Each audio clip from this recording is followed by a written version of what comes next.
ગીર સોમનાથ જિલ્લામાં ધોધમાર વરસાદ ખાબક્યો છે। વેરાવળમાં 30 કલાકમાં 20 ઇંચ વરસાદ વરસી ગયો છે। ભારે વરસાદને કારણે સમગ્ર વેરાવળ શહેર જળબંબાકાર થયું। વોર્ડ નંબર 5માં અનેક ઘરોમાં પાણી ભરાઈ ગયા છે। નિકાલના અભાવે પાણી ભરાતા સ્થાનિક રહીશો પણ પરેશાન થયા।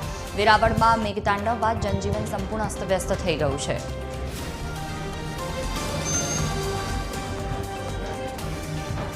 વધુ માહિતી સાથે સંવાદદાતા મહેશ ડોડિયા ફોનલાઈન પર જોડાયા છે અમારી સાથે। જી મહેશ, ગીર સોમનાથમાં વરસાદ છે, સવારથી શું સ્થિતિ હાલમાં? જી જો ખાસ કરીને વાત કરવામાં આવે તો સમગ્ર ગીર સોમનાથમાં 2 દિવસથી જ મેઘમહેર યથાવત છે। ત્યારે વેરાવળમાં 30 કલાકની અંદર 20 ઇંચ જેટલો વરસાદ છે તે પડ્યો છે। તેમના કારણે વેરાવળ શહેરમાં જળબંબાકાર જેવી સ્થિતિ સર્જાઈ છે। વોર્ડ નંબર 5માં છે તે વિવિધ સોસાયટીઓમાં છે તે પાણી ભરાયા છે। ત્યારે રહીશોને ભારે હાલાકીનો સામનો કરવાનો વારો આવ્યો છે।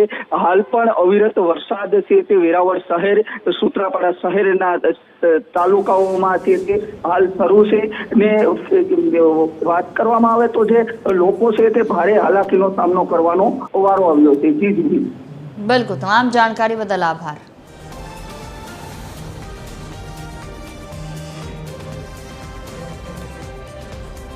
ગીર સોમનાથના વેરાવળમાં મેઘરાજાની સટાસટી, ભારે વરસાદને પગલે રસ્તાઓ પાણીમાં ડૂબ્યા।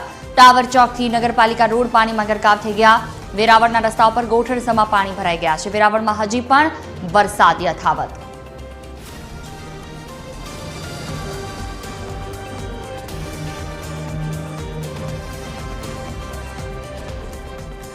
ગીર સોમનાથના વેરાવળમાં ધોધમાર વરસાદ છે। વેરાવળમાં હાઉસિંગ વિસ્તારોમાં પાણી ઘૂસ્યા છે। સોસાયટીના અનેક ઘરોમાં વરસાદી પાણી ફરી પડ્યા।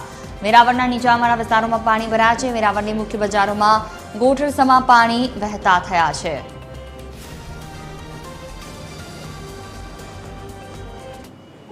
મોન્સૂનના સમયમાં અહીંયા નગરપાલિકાના બધા કાર્યકરો એમ કહે છે કે અમે અહીંયા બધું કામગીરી કરશું। મહિના દિવસથી અમે એને કમ્પ્લેન કરેલી છે કે અહીંયા કોઈ દુકાનો નથી હજી સુધી। અને અત્યારે વરસાદ અચાનક ચાલુ થતા અહીંયા 5 ઇંચ વરસાદ પડે ને અમારા ઘરમાં દર વર્ષે પાણી ગરીએ છે। છેલ્લા 10 વર્ષથી પ્રોબ્લેમ છે। અહીંયા કોઈ અમને સુવિધા આપતા નથી, કોઈ અહીંયા કોઈ કાર્યકર આવતા નથી જોવા માટે। અમારા એરિયામાં હર વખતે આવી રીતે પાણી ભરાય છે। અમારા નાના નાના છોકરા તમે જોઈ શકો છો કે વરસાદના પાણીમાં અમારે ક્યાં મૂકવા જવા?